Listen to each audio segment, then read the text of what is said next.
Maths easy YouTube channel. आज के इस वीडियो के अंदर हम लोग एक्सरसाइज 2.4 को आगे कंटिन्यू करेंगे और एक्सरसाइज 2.4 में आने वाले जो बेसिक कॉन्सेप्ट्स हैं आपके उनको डिस्कस करेंगे और बहुत इंपॉर्टेंट है, तो इस वीडियो को जरूर एंड तक देखिए। तो इस वीडियो के अंदर फैक्टर थ्योरम जो एक बहुत इंपॉर्टेंट आपका कॉन्सेप्ट है उसको समझना बहुत जरूरी है, क्योंकि आने वाले जो क्वेश्चंस हैं और जो 10th क्लास के अंदर आपके चैप्टर्स आएंगे पॉलिनोमियल्स के ऊपर उसके लिए बहुत इंपॉर्टेंट है। ठीक है, तो जैसा कि हमने लास्ट वीडियो के अंदर रिमाइंडर थ्योरम पढ़ी थी, जिसने भी रिमाइंडर थ्योरम वाली वीडियो नहीं देखी है तो ऊपर आई का साइन आ रहा होगा, वहां पे आप जाके क्लिक कर सकते हैं और रिमाइंडर थ्योरम आप लोग देख सकते हैं। तो फैक्टर थ्योरम क्या होती है? ठीक है, रिमाइंडर थ्योरम से हमको पता लगा था कि हमने रिमाइंडर निकाला था। क्लियर, रिमाइंडर थ्योरम को यूज करके हम लोग रिमाइंडर का पता लगाते थे कि क्या रिमाइंडर आएगा। अब वो 0 भी आ सकता है, 1 2 3 जो भी है उस अकॉर्डिंग उसका रिमाइंडर आ सकता है। इसका मतलब एक चीज तो वहां हमारी क्लियर हुई थी कि रिमाइंडर थ्योरम हमको सिर्फ रिमाइंडर बताती है। अब ये हमारा प्रेजेंस ऑफ माइंड है कि हम उसको किस तरह समझते हैं। ठीक है, अगर उसने हमको रिमाइंडर 0 बताया इसका मतलब जो भी लीनियर पॉलिनोमियल होगा वो उस पॉलिनोमियल को कंप्लीटली डिवाइड करेगा, उसका फैक्टर होगा। अगर रिमाइंडर 0 नहीं आया, कुछ और आया 0 के अलावा, इसका मतलब फैक्टर नहीं है। ये चीज हमको रिमाइंडर थ्योरम से पता लग सकती है अगर हम थोड़ा सा कॉमन सेंस का यूज करें तो। फैक्टर थ्योरम हमको क्या बताती है? ठीक है, तो जैसे कि फैक्टर थ्योरम है कि px be any polynomial, px be any polynomial, px कोई पॉलिनोमियल है of degree,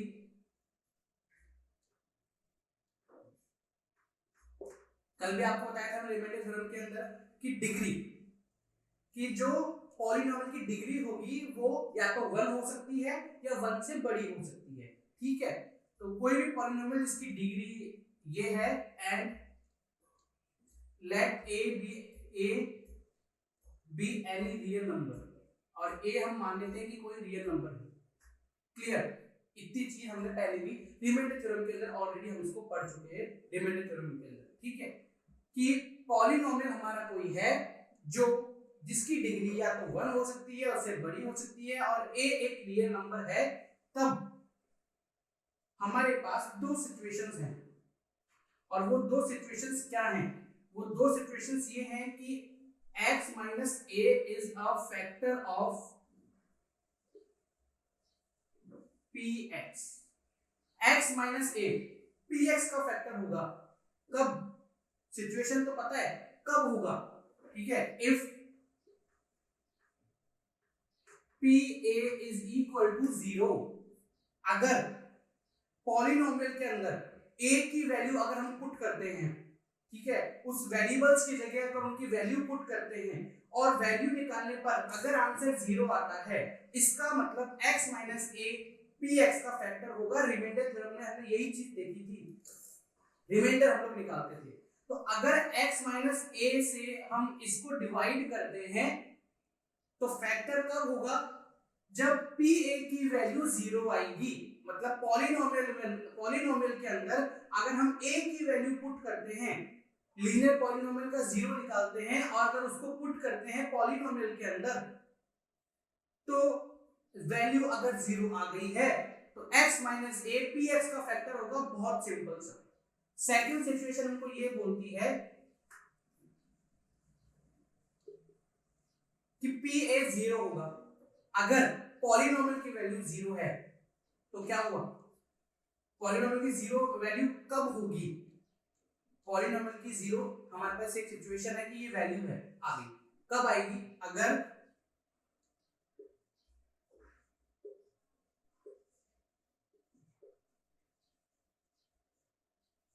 x minus a is a factor of px, pa की वैल्यू 0 आ गई है। इसका मतलब कब आएगी pa की वैल्यू 0? जब x minus a px का फैक्टर होगा। तो देखो दोनों सिचुएशन जो हैं एक दूसरे की वाइस वर्सा हैं। ठीक है, अगर हमको फर्स्ट सिचुएशन याद हो गई है तो सेकंड भी इजीली समझ में आ जाएगी। फर्स्ट सिचुएशन हमको बोलती है x minus a px का फैक्टर होगा जब वैल्यू 0 आएगी पॉलिनोमियल की, जब पॉलिनोमियल की वैल्यू क्या आएगी? 0। और सेकंड पॉइंट हमको ये बोल रहा है कि पॉलिनोमियल की वैल्यू 0 है, कब होगी 0? जब x minus a px का फैक्टर होगा। आ रही है आपको बात समझ में? अब इस पर दूसरे तरीके से समझो कि अगर सपोज को ये कोई नंबर है, अगर ये इस नंबर को डिवाइड करता है, ये नंबर इसको कंप्लीटली डिवाइड करता है, मैं आपको ये बोल रहा हूँ। कब कंप्लीटली डिवाइड करेगा? जब रिमाइंडर 0 आएगा। आ रही है आपको बात समझ में कि जो 15 है वो 3 से डिवाइड कंप्लीटली हो गया। कब कंप्लीटली डिवाइड हो गया? जब रिमाइंडर आपका 0 आ गया। ठीक है, अगर आपका रिमाइंडर 0 है, अगर डिवाइड करने पे रिमाइंडर 0 है, इसका मतलब कब रिमाइंडर 0 होगा? जब 15 3 से कंप्लीटली डिवाइड हो जाएगा। अब आई आपको बात समझ में? बहुत इजी है। ये ही पूरी आपकी फैक्टर थ्योरम है, जिससे आप पता लगा सकते हो कि कोई भी लीनियर पॉलिनोमियल जो है वो उस पॉलिनोमियल का फैक्टर है कि नहीं, उसको कंप्लीटली डिवाइड कर रहा है कि नहीं कर रहा। That is factor theorem. Remainder theorem से हमने रिमाइंडर का पता लगाया था, फैक्टर थ्योरम से हम फैक्टर का पता लगाते हैं कि वो उसका रियल फैक्टर है या नहीं। बात बहुत छोटी सी है, वापस समझ लीजिए एक बार कि x माइनस ए px का फैक्टर है कब? जब रिमाइंडर 0 आ गया। रिमाइंडर 0 आ गया कब? जब x माइनस ए px को कंप्लीटली डिवाइड करेगा। क्लियर? फैक्टर थ्योरम कंप्लीट, बहुत इजी। इसको समझना, इसको समझते समझते ही हमको एक्सरसाइज 2.4 को कंटिन्यू करना है आगे। तो चलते हैं फटाफट से क्वेश्चन नंबर फर्स्ट की तरफ। तो क्वेश्चन 1 क्या बोल रहा है? Determine which of the following polynomials has x plus 1 as a factor. ये पूछ रहा है आपसे कि किस पॉलिनोमियल के x plus 1 फैक्टर होगा, मतलब कौन सा पॉलिनोमियल ऐसा है इन सब में, चारों में, मैंने दो लिखे हैं, दो और आएंगे, तो इन चारों के अंदर कौन सा पॉलिनोमियल ऐसा कौन सा पॉलिनोमियल ऐसा है जिसका x plus 1 फैक्टर होगा। कैसे पता लगाएंगे हम? फैक्टर का पता कैसे लगाएंगे कि x plus 1 का फैक्टर है कि नहीं? इसका मतलब x plus 1 अगर जिसको कंप्लीटली डिवाइड कर दिया तो फैक्टर थ्योरम में हमने क्या पढ़ा था कि x plus 1 पॉलिनोमियल का फैक्टर होगा कब? जब इनकी वैल्यू 0 आएगी। क्लियर? जब इन पॉलिनोमियल की वैल्यू क्या आएगी? 0। तो हमको सिर्फ इनकी वैल्यू 0 लेके आनी है। तो अगर हमारे पास लीनियर पॉलिनोमियल x plus 1 है तो x की वैल्यू हमारे पास क्या आ जाएगी? माइनस की 1 आ जाएगी। क्लियर हो गया? ये आपको करना है। अब इसी वैल्यू को आपको इस पॉलिनोमियल के अंदर पुट करना है। तो पहले हमारा पॉलिनोमियल क्या है? ये है हमारा पॉलिनोमियल। क्लियर है? x की वैल्यू -1 हमको इसमें पुट करनी है। क्लियर? तो ये हम यहाँ पे इसको पुट कर देते हैं। ठीक है, साइन का ध्यान रखेंगे। हो गया। आगे -1 का क्यूब -1 होता है, टाइम वेस्ट करना ही है बिल्कुल भी। प्लस -1 का स्क्वायर 1 होता है, +1 होता है, और +1 का 1 ही आएगा। प्लस -1 और ये पीछे वाला +1। क्लियर हो गया तक? अब देखिए -1 से +1 कट गया, -1 से +1 कट गया, सब कैंसिल आउट हो गए। इसका मतलब वैल्यू आ गई है 0। तो फैक्टर थ्योरम में हमने क्या पढ़ा था कि x अगर वैल्यू 0 आती है, अगर पॉलिनोमियल की वैल्यू, सेकंड का सिचुएशन थी हमारी, अगर पॉलिनोमियल की वैल्यू 0 आती है कब आएगी? जब x plus 1 इसका फैक्टर होगा। तो इसका मतलब लिख देंगे yes x plus 1 is a factor of px। जो भी हमारे ऊपर px है उसका फैक्टर आपका x plus 1 है। क्लियर हो गया? सेकंड सिचुएशन से आइए, यहां देखिए आगे सेकंड वाला देखो, x4 है, सॉरी हमारे पास लीनियर पॉलिनोमियल है x plus 1, तो x is equal to -1। सब में ही -1 रखना है क्योंकि पॉलिनोमियल तो यही दे रखा है हमको, एक सब में -1 रखना है हमको। हमारा पॉलिनोमियल क्या है? x4 है, x³ plus x² plus x plus 1। बहुत गजब, ठीक है। अरे एक मिनट, यहाँ क्लियर हो गया? अगर हम इसमें -1 रखते हैं, अगर इसमें हम -1 रखते हैं तो -1 का पावर 4 हो जाएगी, -1 की पावर क्यूब हो जाएगी, -1 की पावर स्क्वायर हो जाएगी, -1 हो जाएगी, +1 हो जाएगी। क्लियर यहां तक? ओके, आगे सॉल्व करेंगे। -1 की पावर 4 का मतलब +1 होता है, बिना कोई देरी करिए हम यहाँ पे लिख देंगे। देखिए इतना दिमाग लगाना नहीं है। -1 का क्यूब -1 होता है, प्लस माइनस माइनस हो जाएंगे तो ये 1 -1 हो जाएगा। -1 का स्क्वायर क्या होता है? +1, आपको पता है, तो ये +1 प्लस माइनस मिलके -1 और ये पीछे वाला +1। ठीक है, ये हो गया। इसमें इतना टाइम लगाना ही नहीं है। आप सोचो सर ने जल्दी लिख दिया, तो हमको पता ही नहीं लगा, तो लगाना ही नहीं है टाइम इसमें इतना, हम इसके बारे में थोड़ा पढ़ रहे हैं। ये तो आपको फटाफट आंसर आना चाहिए। 1 माइनस 1 0, प्लस 1 माइनस 1 0, सिर्फ प्लस 1 बच गया, इसका मतलब इसकी वैल्यू आ गई है 1। तो क्या पढ़ा था हमने, हमने फैक्टर थ्योरम में क्या पढ़ा था कि अगर पॉलिनोमियल की वैल्यू 0 आती है तभी x प्लस 1 पॉलिनोमियल का फैक्टर होता है। क्या वैल्यू 0 आ रही है?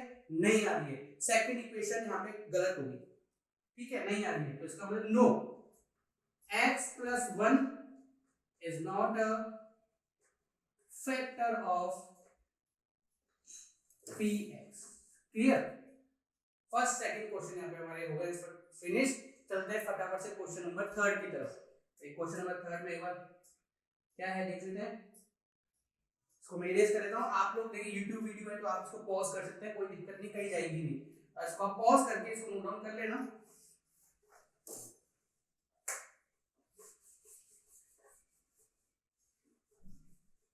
ठीक है, और अगर जिसने लास्ट क्लासेस मिस कर दी है, लास्ट वीडियो नहीं देखी है रिमाइंडर थ्योरम की, तो ऊपर आई का साइन है, आप देख सकते हैं, कोई दिक्कत ही नहीं।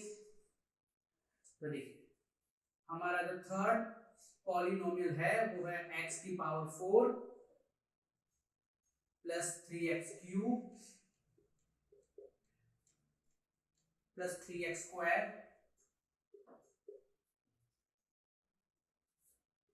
x plus 1। ये हमारे यहाँ पे थर्ड नंबर की पॉलिनोमियल हमारे पास आ गया। हमारे पास लीनियर पॉलिनोमियल क्या है, x प्लस 1, तो x is equal to minus 1, हम डायरेक्ट माइनस 1 रख देंगे, एक स्टेप मैंने कम कर दिया है क्योंकि बार बार वही स्टेप हम रिपीट कर रहे हैं, कोई दिक्कत नहीं है, इशू नहीं है इसके अंदर आपका, ठीक है। x की पावर 4 का मतलब माइनस 1 की पावर 4 प्लस 3 माइनस 1 की पावर क्यूब प्लस 3 माइनस 1 की पावर स्क्वायर, ठीक है, प्लस माइनस 1 और नीचे प्लस 1, फ्लो में होना चाहिए, फटाफट फटाफट होना चाहिए, ठीक है। माइनस 1 की पावर 4 का मतलब क्या होता है, 1 होता है, क्लियर यहां तक? ओके, आगे देखो माइनस 1 के क्यूब का मतलब क्या होता है, माइनस 1 को 3 से मल्टीप्लाई करेंगे तो कितना आएगा, -3, और -3 आके बाहर हो जाएगा -3 वापस, क्लियर। -1 का स्क्वायर क्या होता है, 1 होता है, 3 × 3 तो प्लस का 3, क्लियर, प्लस माइनस माइनस, और ये प्लस 1 आ गया यहाँ पे, कोई गलती तो नहीं की, नहीं करी, वेरी गुड, बिल्कुल सही है एकदम। तो आगे देखिए यहाँ पे -3 से +3 कट गया, इस +1 से -1 कट गया, 1 आंसर आ गया, ठीक है। तो इसका मतलब क्या हुआ, अभी हमने पहले देखा था PA 0 होगा, कब, जब x + 1 फैक्टर होगा। क्या PA 0 है, नहीं है, इसका मतलब क्या हुआ, x + 1 इसको फैक्टर, इसको डिवाइड कंप्लीटली नहीं कर रहा है, इसका फैक्टर नहीं है, तो हम लिख देंगे no, x + 1 is not a factor of px, ठीक है, आप पूरा px कंप्लीट लिख देना, कोई दिक्कत नहीं है। तो यहाँ पे ये हमारा थर्ड नंबर का भी सॉल्व हो गया है। फोर्थ क्या बोल रहा है, करते देखो,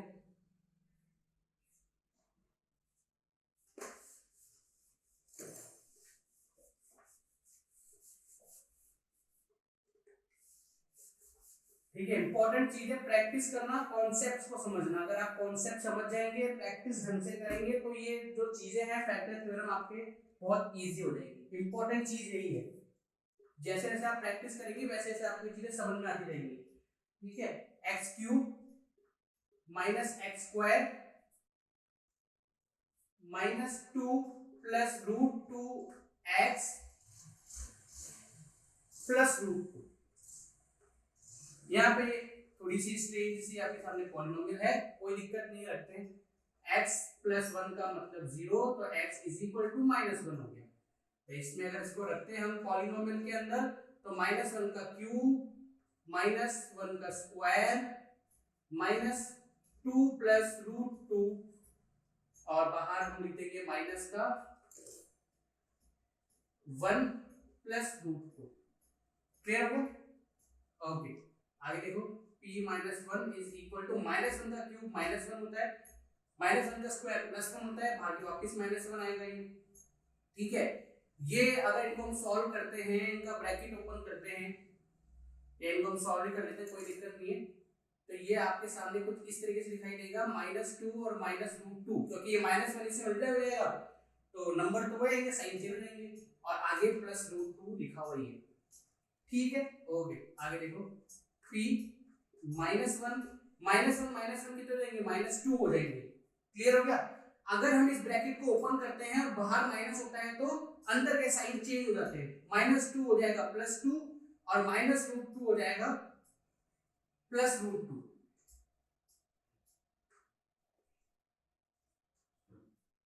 ये हो जाएगा आपका +√2। क्लियर। और ये भी आगे है +√2। हो गया क्लियर यहाँ पे भी। ठीक है, आगे देखते हैं p -1 -2 से +2 बढ़ गया, सिर्फ ये बचा मतलब 2√2 इसका आंसर है। p की वैल्यू आपकी पॉलिनोमियल की वैल्यू 0 नहीं है, ये इसका मतलब क्या हो गया, सिंपल सी चीज।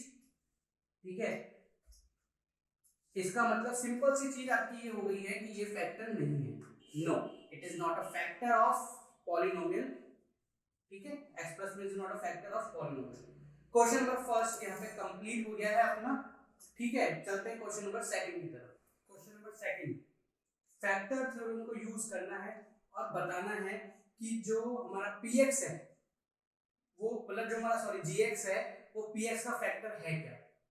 ठीक है, सेम क्वेश्चन है फर्स्ट का नहीं, बस इस बार हमको जो है लीनियर पॉलिनोमियल अलग अलग दे रखे हैं, सब पे चेक करना पड़ेगा। तो फर्स्ट क्वेश्चन हमारा यहाँ पे ये है, px हमको ये दे रखा है, gx हमारा ये है। ठीक है, फैक्टर थ्योरम के अंदर हम लोग पहले क्या निकालते हैं, वैल्यू उस x की वैल्यू निकालते हैं, फिर इसको हम लोग पॉलिनोमियल के अंदर पुट करते हैं। तो अगर हमारे पास gx दे रखा है x + 1, तो इस केस में x की वैल्यू क्या हो जाएगी, -1 हो जाएगी। यहाँ तक सबको आता है, कोई दिक्कत नहीं है।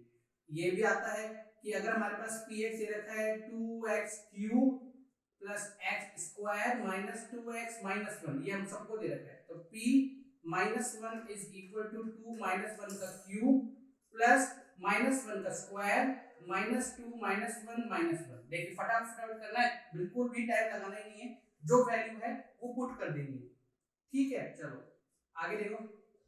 -1 का क्यूब क्या होता है, -1 होता है, -1 को 2 से मल्टीप्लाई करेंगे तो -2 आएगा। देखिए सारी चीजें एक साथ करनी है, फालतू के स्टेप्स हमको नहीं बढ़ाने, ये पूरा एक बार में सॉल्व करना है आपको। -1 का स्क्वायर क्या होगा, +1, और बाहर भी प्लस है तो बना जाएगा। -2 और -1 को अगर मल्टीप्लाई करते हैं तो प्लस का 2 आएगा, और -1 बाहर है तो ये रहा -1। क्लियर हो गया। ओके, -2 से +2, +1 से -1 कट गया, कोई भी नंबर नहीं बचा, इसका मतलब 0 आ गया। और अगर आपका if pa is equal to 0 होता है फैक्टर थ्योरम के अकॉर्डिंग, कि अगर pa आपका 0 आता है तो इसका मतलब क्या होता है कि जो आपके सामने x + 1 आपको जो दे रखा है वो फैक्टर होगा जो भी आपको पॉलिनोमियल दे रखा है। क्लियर हो गया। बहुत सिंपल चीज आपके सामने यहाँ पे आ गई है ये वाली। सेकंड क्वेश्चन क्या बोल रहा है देखो हमको, सेकंड क्वेश्चन की तरफ चलते हैं अपन फटाफट से, मैं इसको नोट डाउन कर लेता हूं। x³ हमको px दे रखा है, ठीक है, 3x² + 3x + 1, 3x² + 3x + 1, ये हमारा पॉलिनोमियल, लीनियर पॉलिनोमियल क्या है जिससे डिवाइड होगा, ठीक है, वो है आपका x + 2। Clear, okay. सबसे पहला स्टेप क्या है हमारा, x की वैल्यू फाइंड आउट करना, ताकि हम पॉलिनोमियल के अंदर इसको पुट कर सके। तो x की वैल्यू -2 आ गई, यहां तक क्लियर। आगे देखो, अब इसको हम रखेंगे अगर इसके अंदर, तो हमारा पॉलिनोमियल क्या है, x³ + 3x² + 3x + 1। तो मिस्टेक तो नहीं करी, सब सही है। हाँ, ये देखो, अब -2 अगर हम रखते हैं तो -2 का क्यूब, फटाफट से करनी है वाली स्टेप, 3 - 2 का स्क्वायर + 3 - 2 + 1, जल्दी से करनी फटाफट से। ठीक है, आगे -2 का क्यूब क्या होता है, माइनस का 8 होता है। क्लियर, -2 का स्क्वायर क्या होता है, 4 होता है प्लस का, और 4 3 हो गया 12। यहां तक क्लियर। 3 2 क्या होते हैं, 6 होते हैं, प्लस माइनस -6 आएंगे, कोई प्रॉब्लम बिल्कुल नहीं, +1। आगे आगे देखो, बिल्कुल सही है, 4 से 12 आ गया, ओके। तो ये यहाँ पे क्या वैल्यू आएगी, माइनस माइनस क्या होते हैं, माइनस माइनस क्या होते हैं, प्लस होते हैं, तो -14 और प्लस प्लस यहाँ पे 13 हो जाएगी। तो यहाँ पे वैल्यू आएगी -1। ठीक है, क्या यहाँ पे p की वैल्यू 0 आई क्या, पॉलिनोमियल की वैल्यू 0 आई क्या, नहीं आई, ठीक है। तो इसका मतलब no x plus 2 is not a factor of px। Polynomial की वैल्यू 0 आनी चाहिए। हम फर्स्ट क्वेश्चन में भी हमने यही किया था, सेकंड क्वेश्चन में भी यही कर रहे हैं कि x जो भी हमारा लीनियर पॉलिनोमियल है वो पॉलिनोमियल का फैक्टर कब होगा, जब वैल्यू पॉलिनोमियल की 0 आएगी। और अगर पॉलिनोमियल की वैल्यू 0 आ जाती है तो जो हमारा लीनियर पॉलिनोमियल है वो इस पॉलिनोमियल का फैक्टर होता है। दोनों सिचुएशन को हमको चेक करके ये चीज समझनी है। क्लियर? क्वेश्चन नंबर सेकंड का फर्स्ट और सेकंड हमने कर लिया है। थर्ड आपको खुद करना है इस चीज को फॉलो करते हुए, क्योंकि question first and question second दोनों ही एज इट इज थे, ठीक है, अलग कुछ भी नहीं है। यही चीज आपको प्रोसेस करनी है, फैक्टर थ्योरम का यूज करना है, रिमाइंडर थ्योरम से हमको इसकी वैल्यू निकालनी है, तो कोई दिक्कत ही नहीं है। आ गई आपको बात समझ में? ठीक है, ये रिमाइंडर नहीं कर रहा है, यहाँ पे रिमाइंडर -1 आ रहा है, इसका मतलब डिवाइड होगा ही, ठीक है। और फैक्टर थ्योरम में भी ये बोलता है कि अगर pa की वैल्यू 0 आती है तभी डिवाइड कंप्लीट होता है, फैक्टर तभी होता है। बहुत सिंपल है, आप लोग प्रैक्टिस करेंगे, फैक्टर थ्योरम को समझेंगे, क्वेश्चन में उस तरीके से अप्लाई करेंगे तो 100% है कि आपको फैक्टर थ्योरम समझ में आ जाएगी और उससे रिलेटेड क्वेश्चन जितने भी बनते हैं वो भी आपको समझ में आ जाएंगे। तो जिसको भी ये मेरी वीडियो अच्छी लगी है तो लाइक जरूर कीजिए, सब्सक्राइब नहीं किया है अगर तो वो भी कीजिए और बेल आइकन को प्रेस कीजिए। मिलते हैं नेक्स्ट वीडियो।